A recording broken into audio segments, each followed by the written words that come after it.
Hello students, कैसे हैं आप लोग। हम रैम के बारे में ऑलरेडी डिस्कस कर चुके हैं। हमने देखा कि हमारी जो रैंडम एक्सेस मेमोरी है वो रीडिंग एंड राइटिंग दोनों के लिए काम में आती है। हम डिटेल में डिस्कस कर चुके हैं रैम के बारे में। तो चलिए आज हम देखते हैं टाइप्स ऑफ रैम। जैसा कि हम जानते हैं कि जो हमारी रैम होती है वो दो टाइप्स की होती है। तो मैंने वहाँ यहाँ पर दो टाइप लिख देती हूँ। जो हमारा फर्स्ट टाइप है वो होती है स्टैटिक रैंडम एक्सेस मेमोरी, और जो दूसरा टाइप होता है वो होती है डायनेमिक रैंडम एक्सेस मेमोरी। तो जो हमारी रैम है वो एस रैम और डी रैम के नाम से हम सुनते हैं, देखते हैं जहां पे भी आपने पढ़ा होगा। अब हम सबसे पहले डिस्कस करेंगे इस एस रैम के बारे में कि ये एस रैम क्या है और ये कहाँ इस्तेमाल होती है। तो चलिए स्टार्ट करते हैं एस रैम से। एस रैम हमारी जो भी डेटा या इंफॉर्मेशन होती है उसको रिटेन करके रखता है जब तक कि पावर सप्लाई है। अगर पावर सप्लाई चली जाती है तो हमारा जो भी डेटा एसरैम में होता है वो भी वहां से डिलीट हो जाता है या लॉस्ट हो जाता है। और इस नेचर के कारण हमारी जो एसरैम है उसको हम वोलेटाइल मेमोरी भी कहते हैं, या ये रैम की वोलेटाइल टाइप की एक मेमोरी है। तो यहाँ पर डेटा तभी तक रहेगा जब तक पावर सप्लाई है। एक बार पावर सप्लाई चली गई या इलेक्ट्रिसिटी चली गई, अगर आप कुछ काम कर रहे हैं कंप्यूटर में, तो जो भी कंटेंट इस रैम में होगा साथ में वो भी वहां से डिलीट हो जाता है। अब देखते हैं ये एस रैम का पर्पस क्या है, हम कहाँ ये जो एस रैम है रैम के टाइप ये कहाँ इस्तेमाल होती है। तो ये होती है कैश में इस्तेमाल। जब आपको कैश मेमोरी बनानी होती है तो आप एस रैम के हेल्प से, या जो एस रैम है वो हमारी कैश मेमोरी बनती है। अब ये कैश क्या है ये हम ऑलरेडी डिस्कस कर चुके हैं, और ये कैसे सिस्टम की परफॉर्मेंस को इंक्रीज करती है हम इसको भी देखा था। जो एस रैम होती है वो फ्रीक्वेंटली एक्सेस्ड या यूज्ड पीस ऑफ इंफॉर्मेशन को कंटेन करती है ताकि सीपीयू इसको फास्टली एक्सेस कर पाए, जो भी हमारा फ्रीक्वेंटली डेटा है उसको फास्टली एक्सेस कर पाए, टाइम ना लगे और सिस्टम की परफॉर्मेंस इंप्रूव हो जाए। तो मेन पर्पस हमारा स्टैटिक रैम का कैश मेमोरी को बनाना होता है। अब बात करते हैं ये एसरैम है क्या, किससे बनी होती है। तो एक्चुअली ये एक सिंपल सी लैच होती है जिसमें 6 ट्रांजिस्टर्स होते हैं। तो बेसिकली यहाँ पे हमारे 6 ट्रांजिस्टर्स इस्तेमाल होते हैं, जो हमारा एक सिंपल लैच बनाते हैं, और इसी को हम स्टैटिक रैम बोलते हैं। अगर अब आपको पता होगा ये ट्रांजिस्टर की एक फीचर होता है कि इसमें चार्ज का लीकेज नहीं होता। तो यहाँ पे चार्ज का लीकेज नहीं होता है। ट्रांजिस्टर की ये एक फीचर होता है कि इसमें जो भी चार्ज है वो लीकेज नहीं होता। तो उससे क्या होता है कि हमें इस एस रैम को बार बार रिफ्रेश करने की जरूरत नहीं पड़ती है, क्योंकि जो चार्ज है वो बना रह रहा है। तो हमें उसमें एक्स्ट्रा कोई एफर्ट्स लगाने की जरूरत नहीं है, रिफ्रेश सर्किट की जरूरत नहीं है। उसको बार बार रिफ्रेश करने के लिए जो भी डेटा स्टोर्ड है वो स्टोर्ड रहेगा। अब अगर हम बात करें एसरैम की तो ठीक है ये थोड़ी कॉस्टली है, लेकिन जब हमारे लिए स्पीड ज्यादा मैटर कर रही है बजाय की कॉस्ट, तो हम एसरैम को प्रेफर करते हैं। तो इससे हम ये कह सकते हैं कि जो एसरैम है वहाँ एसरैम को हम वहां प्रेफर करते हैं जहां पे हमें क्या चाहिए, स्पीड चाहिए। कॉस्ट से हम थोड़ा बहुत कॉम्प्रोमाइज कर सकते हैं। तो एसरैम कॉस्टली है लेकिन क्या है, स्पीड अच्छी है इसकी। अगर हम डिस्कस करें डी रैम के बारे में तो हम ऐसे ही कुछ डी रैम को भी डिस्कस करेंगे, डायनेमिक रैम को, कि क्या होती है, ये किन से बनी होती है और ये कहाँ इस्तेमाल होती है। तो जो हमारी डी रैम होती है ये हमारा यूज करती है कैपेसिटर्स को। यहाँ पे हम चार्जिंग कैपेसिटर्स की हेल्प से अपने डी रैम को बनाते हैं। डी रैम भी हमारी फास्ट मेमोरी है एंड ये हमारी चीप है। अगर हम इसको एस रैम से कंपेयर करें तो जो डी रैम है वो हमारी चीपर देन होती है एस रैम। अब अगर हम बात करते हैं कि ये यूज कहाँ होती है, तो जो प्राइमरी मेमोरी होती है, जो रैम होती है एक्चुअली, वहां पे इसको हम यूज करते हैं। अगर आपको रैम या फिर प्राइमरी मेमोरी याद होगा तो जब हमने स्टार्टिंग में पढ़ा था ये हमारा सीपीयू है, ये हमारा क्या है, प्राइमरी मेमोरी है, और प्राइमरी मेमोरी मतलब कि रैम है। जो भी डेटा रन होना होता है उसको सेकेंडरी मेमोरी से उठ के कहाँ आना पड़ता है, प्राइमरी में आना पड़ता है, और उसके बाद ही सीपीयू उसको एक्सेस करके जो भी इंफॉर्मेशन या डेटा है एग्जीक्यूट कर पाता है। तो ये हमारी प्राइमरी मेमोरी है, और जो हमारा डी रैम है उससे हमारी रैम बनती है, मतलब प्राइमरी मेमोरी बनती है जहाँ पे हमारा जो डेटा है वो एग्जीक्यूट होने के लिए जाता है। और एसरैम के केस में जो एसरैम थी वो कैश थी, मतलब हमारा यहाँ पे हमने देखा था जब हमने स्टार्टिंग में मेमोरी सिस्टम के बारे में पढ़ रहे थे, तो कैश मेमोरी थी। कैश का जो एक्सेसिंग स्पीड होती है वो हमारी फास्ट होती है, हमारा प्राइमरी मेमोरी से कैश मेमोरी उससे भी फास्ट होती है। अब डीरैम क्योंकि कैपेसिटर से बनी हुई है, तो यहाँ पर क्या लगते हैं,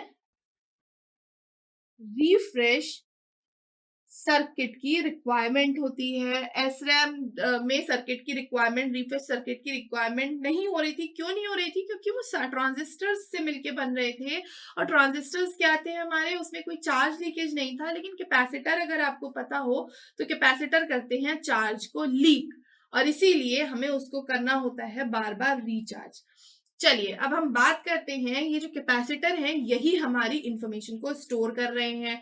अब बात तो वही आ गई ना कि कैपेसिटर ही हमारे इंफॉर्मेशन को स्टोर कर रहे हैं, और इवन हमारी पावर सप्लाई कंटिन्यूअस भी है ना, फिर भी ये चार्ज लीक करेंगे, कैपेसिटर चार्ज को लीक करेंगे, इवन इफ हमारी जो पावर सप्लाई है वो बनी हुई है, पावर सप्लाई में कोई भी इंटरप्शन नहीं हो रहा है।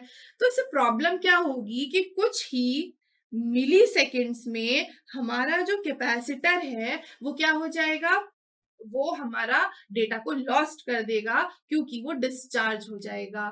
और यहाँ पे जो इंफॉर्मेशन हम कैपेसिटर में स्टोर करते हैं वो in the form of 0 and 1 होती है, क्योंकि हमारा कंप्यूटर केवल हमारा 0 एंड 1 के बाइनरी फॉर्मेट को ही समझता है। ये हम अपना बचपन से समझते आ रहे हैं, स्कूल में जब हम कंप्यूटर पढ़ते थे तब से, कि हमारा कंप्यूटर 0 एंड 1 पर ही काम करता है। तो जो कैपेसिटर है वो भी हमारे 0 एंड 1 के फॉर्म में चार्ज को क्या करते हैं, स्टोर करते हैं।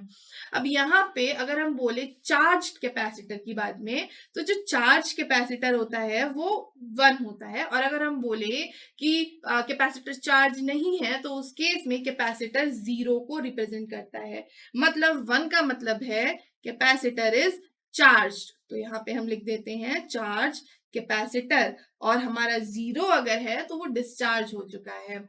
चलिए अब ये जो ट्रांजिस्टर होते हैं ये एक स्विच की तरह काम करते हैं। यहाँ बेसिकली होते तो कैपेसिटर ही हैं, लेकिन यहाँ पे फ्यू ट्रांजिस्टर्स का भी इस्तेमाल होता है, बजाय कि एसरैम जो कि 6 ट्रांजिस्टर से ही मिलके बन रही थी, लेकिन डीरैम में कैपेसिटर मेन है और ट्रांजिस्टर का भी इस्तेमाल हो रहा है, फ्यू ट्रांजिस्टर्स भी इसमें लगते हैं। तो यहाँ पे हम लगाएंगे ट्रांजिस्टर। अब बात करते हैं ये जो ट्रांजिस्टर है इनका क्या काम है। तो बेसिकली ये काम कर रहे हैं एक स्विच की तरह। ठीक है, अब ये स्विच 2 काम कर रहा है। पहला तो ये कैपेसिटर की चार्ज स्टेट को देख रहा है कि भाई हमारा जो कैपेसिटर है वो किस स्टेट में है, अभी चार्ज्ड है कि डिस्चार्ज्ड है। और दूसरा ये इंफॉर्मेशन को भी रीड करने के काम में आता है। मतलब ये जो अगर ट्रांजिस्टर की हम बात करें तो पहला क्या हो रहा है, ये एक तो रीड कर रहा है इंफॉर्मेशन को, रीड इंफॉर्मेशन, और दूसरी चीज ये स्टेट को देख रहा है कैपेसिटर की कि अभी पर्टिकुलर स्टेट क्या है उसकी, 1 है कि 0 है, मतलब चार्ज है कि डिस्चार्ज है। चलिए एक एग्जाम्पल से समझते हैं कि कैसा सिनारियो बनता है। सपोज हम अभी डीरैम की ही बात कर रहे हैं। डीरैम में एक एग्जाम्पल लीजिए कि ये हमारा क्या है, ये हमारा है एक कंटेनर, और इस कंटेनर को सपोज करिए हम क्या बोल रहे हैं, कैपेसिटर। अब इस कैपेसिटर में हमारे इलेक्ट्रॉन प्रेजेंट है, इस कैपेसिटर में हमारे इलेक्ट्रॉन प्रेजेंट है, और जो प्रेजेंस है इलेक्ट्रॉन की वो हम 1 से दिखा रहे हैं। मतलब कि यहाँ पे हमारा इलेक्ट्रॉन से पूरी ये कंटेनर मतलब कैपेसिटर भरा हुआ है। लेकिन प्रॉब्लम क्या हो रही है, धीरे-धीरे करके ये जो इलेक्ट्रॉन्स हैं, ये मतलब ये जो कंटेनर है वो खाली होता जाएगा और ये जो 1 भरा हुआ है ये धीरे-धीरे लीक होता जाएगा और ये जो कंटेनर है वो एम्प्टी हो जाएगा और एम्प्टी कंटेनर 0 को रिप्रेजेंट करेगा और यही हमारा बनता है एक डायनेमिक नेचर और यहीं से हमारा टर्म बनता है डायनेमिक रैम। क्योंकि आपको मैंने इस तरीके से एक डायग्राम से समझाने की कोशिश की है। ये कंटेनर है, ये इलेक्ट्रॉन से पूरा फिल है, प्रेजेंस ऑफ इलेक्ट्रॉन 1 दिखा रहे हैं, कैपेसिटर का फीचर है डिस्चार्ज होना, तो थोड़ी टाइम बाद धीरे धीरे करके ये जो कंटेनर है ये डिस्चार्ज होगा और फिर यहाँ पे 0 आ जाएगा और यहीं से हमारा टर्म आया डायनेमिक रैम। ये जो डायनेमिक नेचर है ये यहीं से आया। ये तो हो गया भाई डायनेमिक रैम के बारे में। अब यहाँ पे 2 चीजें इस्तेमाल होती हैं, जो 2 रोल आते हैं जिनको हम सुनेंगे। इसमें पहला है माइक्रो कंट्रोलर और दूसरा है सीपीयू। अब आई इनके एग्जिस्टेंस की बारी, अब ये पिक्चर में आए।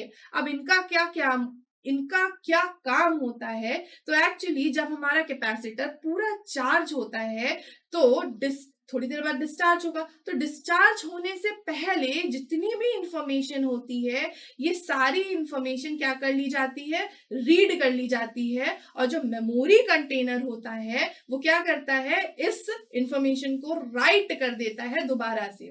समझे आप? यहाँ पे क्या हो रहा है कि हमारा जो भी इंफॉर्मेशन है थोड़ी देर बाद लीक होने वाली है, तो जैसे ही वो लीक होने वाली होगी तो जो मेमोरी कंटेनर है वो हेल्प करेगा कि जितनी भी इंफॉर्मेशन है जल्दी से उसको रीड कर लिया जाए और क्या किया जाए, उसको राइट बैक कर लिया जाए।